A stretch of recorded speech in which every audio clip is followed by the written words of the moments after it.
बच्चों, आज आपके लिए लेकर आए हैं छंद। आज जानेंगे छंद का अर्थ, उसकी परिभाषा, उसके अंग और उसके भेद।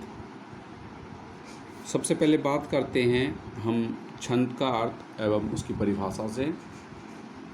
ध्यानपूर्वक इसको सुनेंगे, देखेंगे। तो शुरू करते हैं वीडियो। छंद शब्द की उत्पत्ति छिदी धातु से हुई है, जिसका अर्थ है ढकना अथवा आच्छादित करना। छंद उस पद रचना को कहते हैं जिसमें अक्षर, अक्षरों की संख्या एवं क्रम, मात्रा, मात्रा की गणना के साथ साथ यति यानी कि विराम और गति से संबद्ध नियमों का पालन किया गया हो। तो जाहिर सी बात है, छंद का जो उत्पत्ति हुई है वो छिदी धातु से हुई है, जिसका अर्थ है ढकना या आच्छादित करना। परंतु छंद उस पद रचना को कहते हैं जिसमें अक्षरों या अक्षरों की संख्या, क्रम, मात्रा, मात्रा की गणना, यति, गति का एक संबंध नियमित रूप से उसका पालन किया गया हो। ठीक है, चलिए आगे बढ़ते हैं। छंद के अंग अथवा तत्व। छंदबद्ध काव्य को समझने अथवा रचने के लिए छंद के निम्नलिखित अंगों का ज्ञान होना आवश्यक है। चरण, पहली बात करते हैं चरण। चरण किसे कहते हैं? चरण या पाद छंद की उस इकाई का नाम है जिसमें अनेक छोटी बड़ी ध्वनियों को संतुलित रूप में प्रदर्शित किया जाता है। साधारणतः छंद के 4 चरण होते हैं। पहले तथा तीसरे चरण को विषम तथा दूसरे और चौथे चरण को सम चरण कहते हैं। ठीक, जो चरण होते हैं पहले और तीसरे चरण को विषम तथा दूसरे और चौथे चरण को क्या कहते हैं? सम चरण कहते हैं। चलिए अगली बात करते हैं। मात्रा तथा वर्ण। किसी ध्वनि के उच्चारण में जो समय लगता है उसकी सबसे छोटी इकाई को मात्रा कहते हैं। ठीक, छंद शास्त्र में 2 से अधिक मात्राएं किसी वर्ण की नहीं होती। ठीक, मात्राएं स्वरों की होती हैं, व्यंजनों की नहीं।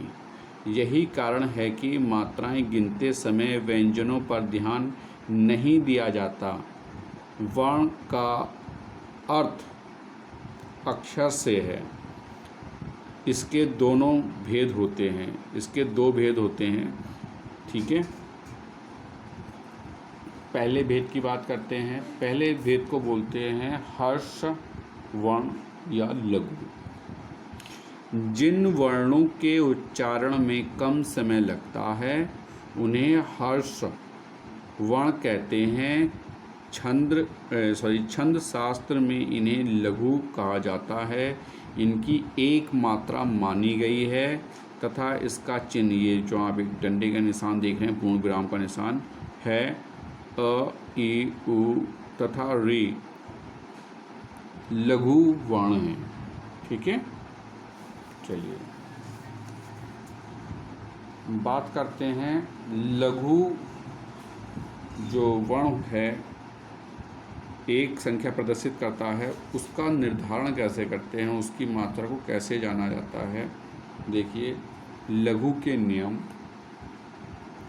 हर्ष स्वर से युक्त व्यंजन लघु वर्ण कहलाता है।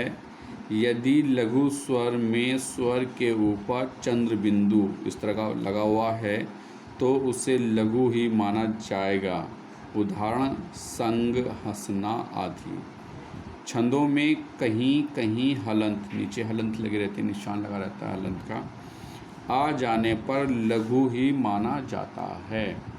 एक बात ये क्लियर हो गई। ठीक है, इसके बाद हर्ष स्वर के साथ संयुक्त स्वर हो तो भी लघु ही माना जाता है। जैसे द्वा, भक्ति, यानी कि 2 शब्द अद का और ता एक में स्वर जब व्यंजन आपस में जुड़ जाते हैं दो और एक शब्द का निर्धारण करते हैं तो वहाँ पर भी जो है लघु ही माना जाता है।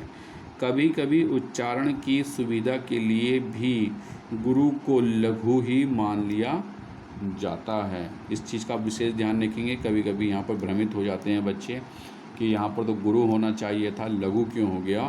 तो कभी कभी उच्चारण की सुविधा के लिए भी गुरु यानी कि जो दो मात्राएं प्रकट करता है को लघु ही मान लिया जाता है। एक चीज़ ये है, संयुक्त वर्ण से पूर्व हर्ष पर जोर ना पड़े तो वह भी लघु मान लिया जाता है। इस चीज़ को और ध्यान रखेंगे। संयुक्त वर्ण से पूर्व हर्ष पर जोर ना पड़े तो वह भी लघु मान लिया जाता है।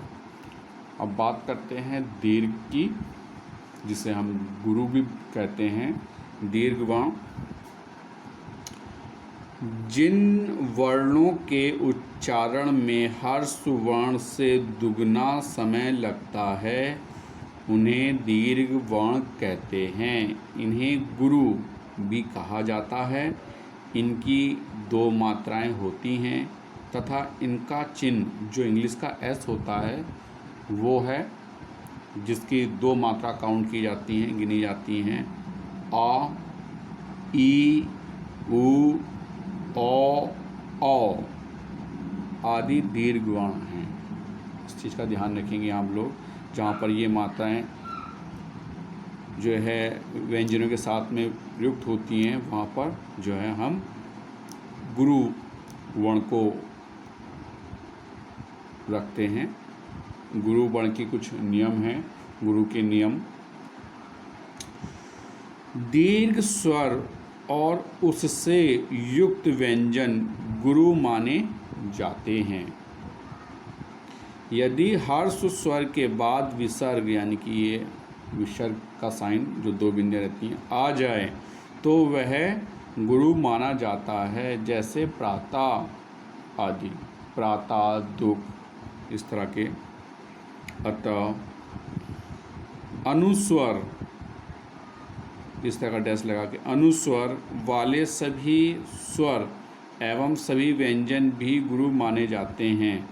आवश्यकता पड़ने पर अंतिम हर्ष स्वर को गुरु मान लिया जाता है। अगर कहीं मात्राएं पूर्ण ना बैठ रही हों और वहाँ पर जो है उसकी आवश्यकता पड़ रही है एक मात्रा की, तो उस समय क्या होता है कि जो अंतिम स्वर होता है उसको भी जो है गुरु मान लिया जाता है।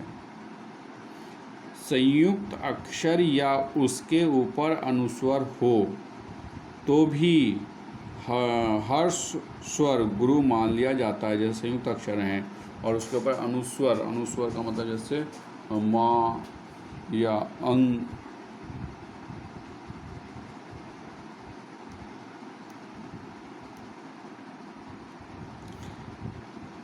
यति छंद पढ़ते समय उच्चारण की सुविधा के लिए तथा लय को ठीक रखने के लिए कहीं कहीं विराम लेना पड़ता है। इसी विराम या अठराव को यति कहते हैं। गति की बात करते हैं। गति छंद पढ़ने की लय को गति कहते हैं। हिंदी में छंदों में गति प्रायः अभ्यास और नाद के नियमों पर ही निर्भर है। तुक, अब तुक क्या है? तुक छंद के चरणों के अंत में समान वर्णों की आवृत्ति को तुक कहते हैं। तो बच्चों, आज आपने जाना कि छंद के मुख्य अंग कौन कौन से होते हैं। पहला तो हर्ष और दूसरा गुरु यानी कि हर्ष वर्ण या लघु और दीर्घ वर्ण या गुरु। तो आपको जो है दो प्रश्नों के उत्तर लिखने हैं। पहला प्रश्न है हर्ष वर्ण या लघु किसे कहते हैं और गुरु वर्ण, दीर्घ वर्ण या गुरु किसे कहते हैं। 2 ही प्रश्नों के उत्तर आपको देने हैं, इनके नियम वगैरह नहीं लिखने हैं, केवल इनकी परिभाषा लिखनी है। ठीक है, तो बच्चों आज के लिए इतना ही। Have a nice day.